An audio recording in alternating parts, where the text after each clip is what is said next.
पर मौजूद है कपिल सिब्बल साहब, आपका पहला रिएक्शन, इलेक्टोरल बॉन्ड असंवैधानिक, पूरी स्कीम पर ही सुप्रीम कोर्ट ने रोक लगा दी है। तो मैं मुबारकबाद देना चाहता हूं हमारे न्यायाधीशों को कि उन्होंने ये अहम फैसला दिया है। इससे ये साबित हो गया है कि जो भाजपा है, इन्होंने इस स्कीम द्वारा लगभग 5 से 6 हजार करोड़ रुपया इकट्ठा किया।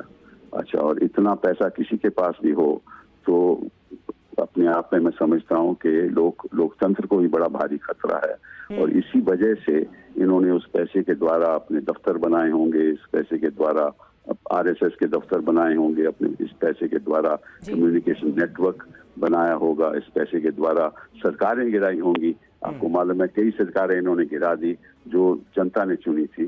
तो इस पैसे का जो दुरुपयोग हुआ है वो अभी साबित हो जाएगा, क्योंकि ये सारी जो स्कीम जो जजमेंट है सुप्रीम कोर्ट में, न्यायाधीशों ने कहा है कि 3 हफ्ते में स्टेट बैंक ऑफ इंडिया को बताना पड़ेगा इलेक्शन कमीशन को कि कौन कौन लोगों के बॉन्ड आए थे, किसके नाम पे आए थे। और उसके बाद 1 हफ्ते के बाद, दैट मींस 13 मार्च को ये जो सारे नाम हैं ये जनता के सामने। तो इसे आप सिर्फ बीजेपी से ही जोड़कर क्यों देख रहे हैं? ये तो मतलब सारी पॉलिटिकल पार्टीज पर लागू होगा, तो इलेक्टोरल बॉन्ड के जरिए कितना आया सबको बताना होगा। बीजेपी को गया है ना, सबसे ज्यादा पैसा बीजेपी को गया है ना। साहब यही बात डिस्क्लोज होगी शायद, सॉरी यही बात डिस्क्लोज होगी 3 हफ्ते में, जो एसबीआई अपनी वेबसाइट पर भी करेगा और इलेक्शन कमिशन की वेबसाइट पर भी होगा। ये डायरेक्शन है, ये सुप्रीम कोर्ट की डायरेक्शन है।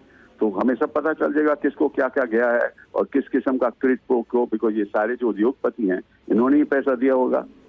और फिर ये भी पता चल जाएगा कि ब्लैक मनी कैसे द्वारा बाहर से आकर लेजिटिमेट मनी है, मतलब के। और साथ में सबसे अहम बात यह है कि अब क्योंकि 5 से 6 हजार करोड़ रुपया इनके पास है, तो और एक मैं समझता हूँ